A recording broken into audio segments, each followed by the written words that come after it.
Before the ranking member leaves, I want to cover a couple of points. You just heard his questions and comments regarding this testimony today, and you saw one of the examples. I enjoy working so much with John Tester because we think a lot alike. And I've been excited about today's hearing for some time because I think we're finding the right kind of people now to tackle the problems, to correct the problems I know we have. We have a lot of people in the VA that don't think we have any problems and don't think they need to be held accountable, and quite frankly, we don't have much cooperation in some areas. At least I don't sense that we do. But I think we got leaders in both of you that have the chance to do that, and John and I want you both to know that we'll be there and have your back the whole time to get it done. I want to call your attention to the third from the last paragraph of your prepared remarks, Mr. Graffer, where it says, my top three priorities would be to focus on 1, stabilizing and streamlining core processes and platforms, 2, eliminating material weaknesses, and 3, institutionalizing new capabilities to drive outcomes. To measure progress, my intent would be to use a roadmap and with a comprehensive balanced scorecard for these goals and objectives, supporting one internal customer and map the progress of that service. Finally, my intent is to ensure full measure of effectiveness, MOE, that's the Navy in you or the Marine Corps in you, and specific project leads to ensure progress and accountability by the office and individual executive leaders. That's what John and I are looking for.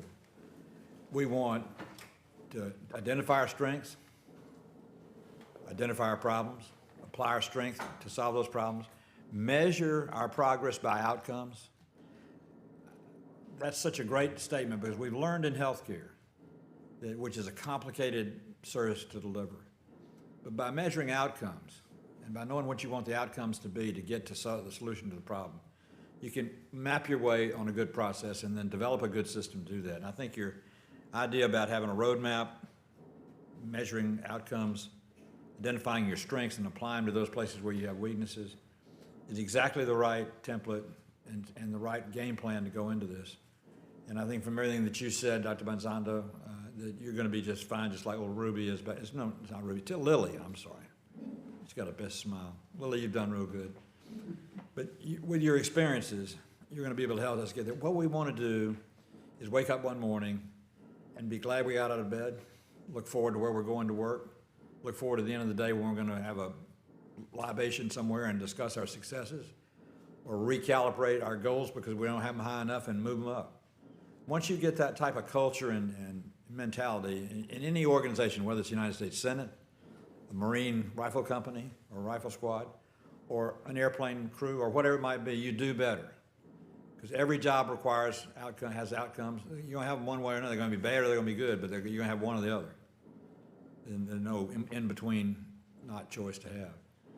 And if you measure that, what you're doing against a roadmap that you developed by studying your weaknesses and strengths and applying your organization's strengths to them, you're going to do a great job. And I'm confident that you will. And I just hope that you have a time early in the first few weeks where you'll need to call us and tell us, well, you told us to use our power to fire if it was justified. We just did on X, Y, and Z, and this is what we did and why we did it. So if you get a complaint, I want you to know about it. In other words, be proactive if you anticipate a problem. Sometimes I had problems in my business from time to time where I didn't do a good enough job of walking around and looking over the shoulder of my employees and asking if I could help them. It got to where they thought if I walked in, I was looking over their shoulder to see what they were doing and spying on them. And that's a bad attitude to have. But a good attitude is my boss is here. He wants to help me succeed so we can reach our goals. If that's the way it operates, it's going to do a great job. So I'm delighted with your nominations, and I think we'll certainly get to the confirmation vote soon, get it in place, and I'll be over there to visit you not 2 days after you get that to see how you're doing in your progress after 48 hours. But I want to tell you that we're looking forward to you being something we can brag about, that the Veterans Administration is capable of doing and did deliver in a quality time frame. So thank you both. Thank you for bringing your children. By the way, your wife and your daughters all have costumes on. They all look alike. Mom and the daughters are all it looks like the Andrews sisters back there. But it's just great to have you here. Congratulations on your nomination. Any other comments from everybody's left me, so I'll shut up and we'll go forward. But thank you very much. This hearing is adjourned.